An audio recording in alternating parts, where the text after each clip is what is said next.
On va essayer de commencer par lire Matthieu chapitre 24. Ici, il pose des questions à Jésus. Quel sera le signe? Quels sont les événements qui vont marquer la fin des temps? Et Jésus va donner une série de réponses. Ici, j'aimerais joindre deux choses. Il dit, quand vous verrez, verset 33 dit, sachez que.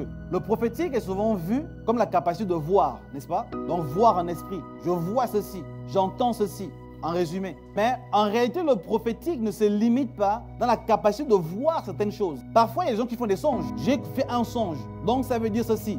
Mais parfois, il y a des songes que nous ne comprenons pas. Pas parfois, souvent même. Parfois, des événements arrivent dans nos vies et nous ne savons pas comment les interpréter. Il y a le besoin ici de saisir la pensée de Dieu à chaque fois que des événements arrivent. Dans 1 Chronique 12, on parle des fils d'Issachar qui avaient la capacité de comprendre et de saisir exactement ce qu'Israël devait faire. On dit les fils d'Issachar ayant l'intelligence des temps. Je crois que dans la saison dans laquelle nous sommes, Dieu veut faire de nous des fils d'Issachar, ayant la capacité de comprendre les temps, les événements. Le prophétique, c'est la capacité d'anticiper les événements et les situations en langage moderne.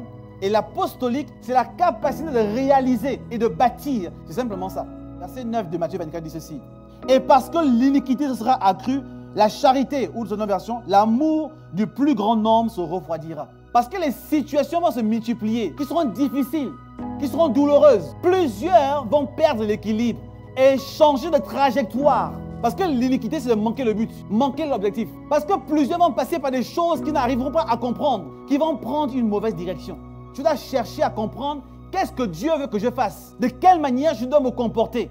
Quelles sont les décisions qui doivent prendre place dans ma propre vie aujourd'hui? Dieu nous prépare à la prochaine phase dans laquelle le monde va entrer. Pendant que toi, tu te focalises sur ta douleur, Dieu, lui, se focalise sur ton appel. Pendant que toi, tu pleures sur tes difficultés actuelles, Dieu, lui, est en train de voir la position dans laquelle il veut te mettre. Voilà pourquoi Jésus dit ici, quand vous verrez, sachez.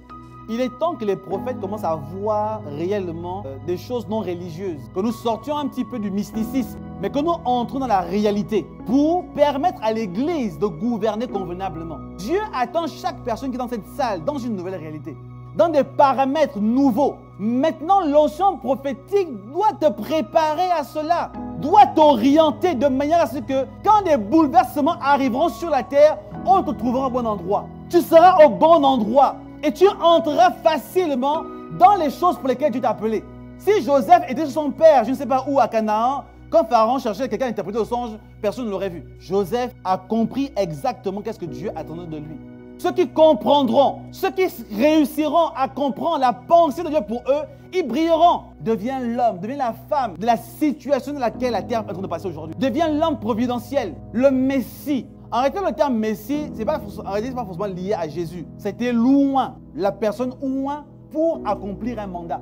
Donc toi aussi aujourd'hui, tu peux être loin d'une situation. Tu es le Messie d'une situation. Tu es le Messie de certains événements. Tu es le Messie d'une famille. Tu es le Messie de plusieurs personnes vers qui Dieu t'enverra. Tu es le Messie, la personne providentielle. Maintenant, c'est clair que je ne me compare pas à Jésus, parce que Jésus est mort pour l'humanité entière. Nous sommes tous loin pour des choses spécifiques. Les événements qui nous arrivent ne sont pas la fin, mais sont le début de quelque chose de nouveau. Parce que Jésus nous a avertis. Quand vous verrez, sachez que...